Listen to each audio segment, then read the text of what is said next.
Good morning. It is the Mancunian way. It is the daily news in 10.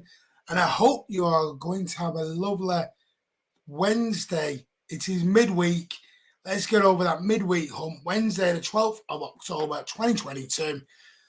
Let's get into the daily news at 10. Now, obviously, as it always is at the moment, we're playing every 3 days.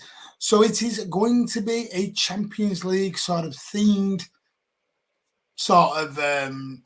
daily news in 10. And what I'm going to do, I'm going to give you a little bit of a breakdown on yesterday's games or last night's games in the Champions League. Now, we're going to start off with a very early kickoff. A lot of you will have wanted to forget about this game. So I apologise. I'm going to remind you of it right now. FC Copenhagen 0, Manchester City 0. As we know, it was a game all about VAR. It was a game down to 10 men, thanks to Sergio Gomez's red card. Rightful red card, by the way. Last man, if it was the other way around, we'd all be screaming red card. So we've got to be honest. We've got to be unbiased. But quite simply, someone needs to tell me the rule for fan ball anymore, because I don't understand it. Rashford's goals disallowed. Mahrez is disallowed, but others are not. I don't understand it anymore, so I don't know. Someone from UEFA or the Premier League needs to come out and explain it. I know the Premier League's different to Champions League. I don't know. It's just all so confusing now. But yeah, Manchester City in the end, a good point away. Managed to not bring on any of our big boys, apart from Foden and Bernardo near the end, but Haaland had a well-deserved 93-minute rest, which was lovely to see, ready for Anfield on Sunday. Yeah, and actually turned out quite well, thanks to the other two games in Group G, being Borussia Dortmund 1, Seville 1. That has now put Manchester City in absolute dream world when it comes to this group. We are 4 games played, 10 points. Goal difference of plus 10. Dortmund are second with 7 points, with a goal difference of plus 5. Seville and FC Copenhagen are out of the running. So what I can tell everyone right here, right now, is congratulations. Manchester City have qualified for the final 16. So on we go to the February draw. So World Cup, put your feet up. We're back into the next round of the Champions League, which is what matters. Now, we just have to got 2 games to get a point against Dortmund. Don't lose the game. And we're going to win on a head-to-head and goal difference. And we'll be through top of the group. Happy days. So that's Group G, probably sewing up. You got Seville, second, third for that. It's going to be Seville versus FC Copenhagen. That'll be the tasty game next week. I think it's next week for the Europa League place, yeah. Then let's move on to Maccabi Haifa 2, Juventus 0 with the shock. Absolute shock, probably result in Group H, yeah, where Maccabi Haifa actually beat the old lady 2-0. Now that looks like Juventus are on the verge of going into the Europa League. That ain't good. I mean, I don't even know, they might be out of Europe altogether if they finish bottom, because at the moment PSG, who battled to a 1-1 draw against Benfica. Funny how Kylian Mbappe scored that, and everyone was happy when 2 hours earlier he's told everyone he wants to quit and leave. Funny that. What a baby.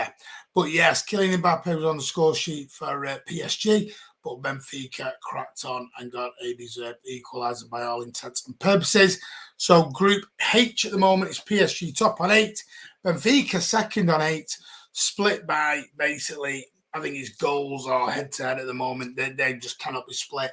Juventus and Maccabi Haifa are then 3rd and 4th in the group. The next one, which was very interesting, was the AC Milan versus Chelsea game. Now, if you remember last week, Chelsea gave AC Milan a whole tonking, but they did have a few little players out. No excuses this time, but AC Milan got themselves into a bit of bother early on after Tomori, Gareth Southgate, I hope ain't watching, got himself a red card in the 18th minute, and Chelsea went on to capitalise and came away with a 2-0 away win from the San Siro, with goals thanks to Jorginho from the penalty spot and Pierre-Emerick Aubameyang. So, yeah, well done to Chelsea, actually. That was quite a decent result for them.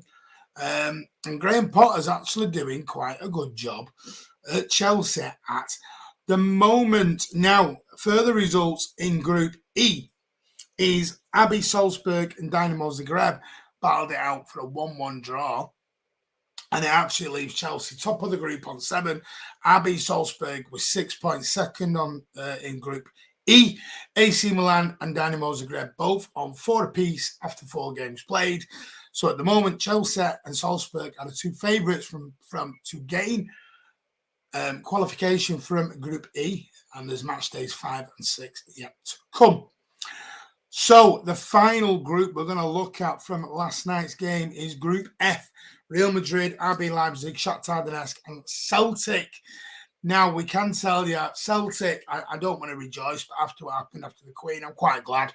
But Celtic got beat 2-0 at Parkhead thanks to RB Leipzig. 2-goal win up in Glasgow. I'm not going to brag and say I'm happy, but I've lost all, and I have loads of respect. But yeah, Celtic can't deserve it after what your fans did after the Queen's death, sadly. Deserve it. Disgusting behaviour from you. And then, yeah, the other game in Group F was Real Madrid drawing with Shakhtar Donetsk. Believe it or not, Real Madrid were getting beat up until the 95th. What is it about Madrid in this competition and not dying? Because someone tell me, Shakhtar Donetsk were in the lead from 46-minute injury time, I think it was in the first half. Or it might have been just after the second half. I can't fully remember. But they managed to get themselves a 95th-minute equaliser through former Chelsea defender Rudiger. So, wow. Cruz with the old assist. Rudiger, I think, was a corner or a free kick.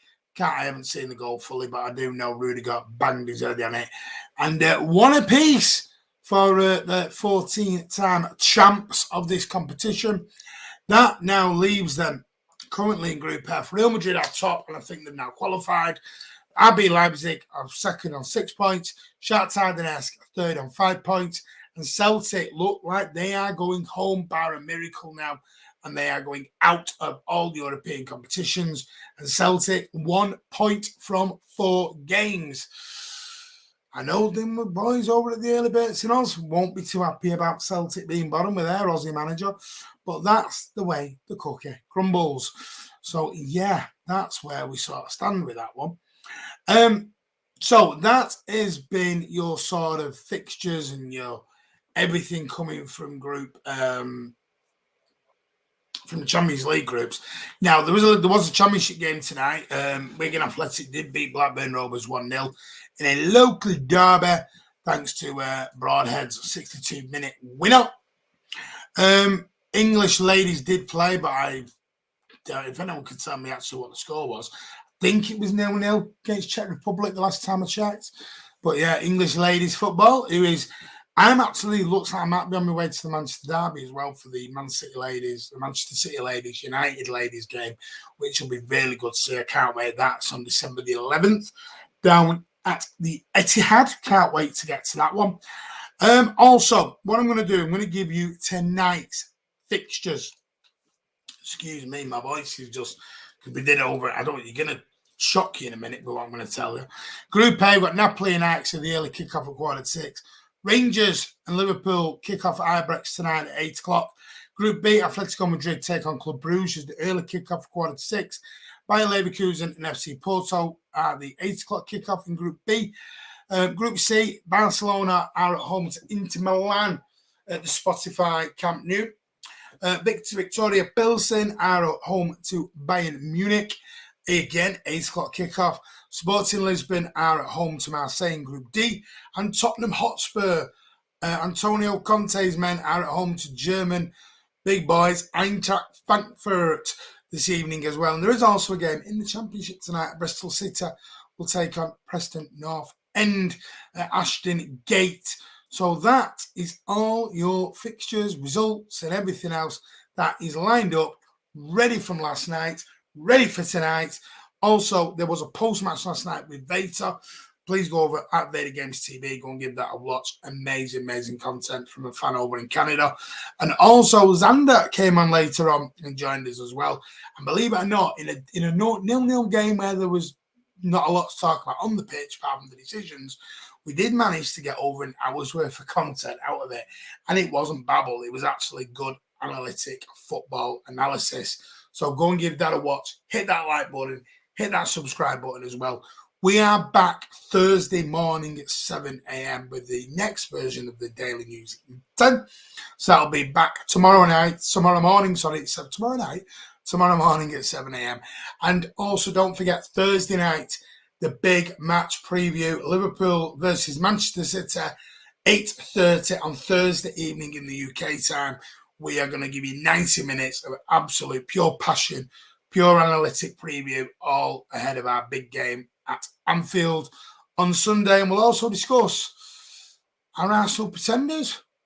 Are they actually now real contenders? Should more respect be given to the Gunners? We'll discuss that on Thursday night, 8:30 here on the Mancunian Way. Join us for that one. That will be up very shortly. Make sure you get your notifications for that one. If you can, hit that like button, hit that subscribe. We are about 170 odd away from 1,000 subscribers. Please get your channel, your family, your community to that milestone that we cannot wait to hit. That'd be amazing. Hopefully, touch wood, we can get there this weekend. That'd be amazing. Just over a year, we managed to hit 1,000 subscribers. And then onwards and upwards from there, Blues. But yeah, because trust me, it does help. Have a lovely, lovely Wednesday. Take care. Hope the weather's good where you are around the world. Have a beautiful Wednesday. And we'll see you Thursday morning, at 7 a.m. Mancunian Way. Daily News in 10. Take care, all.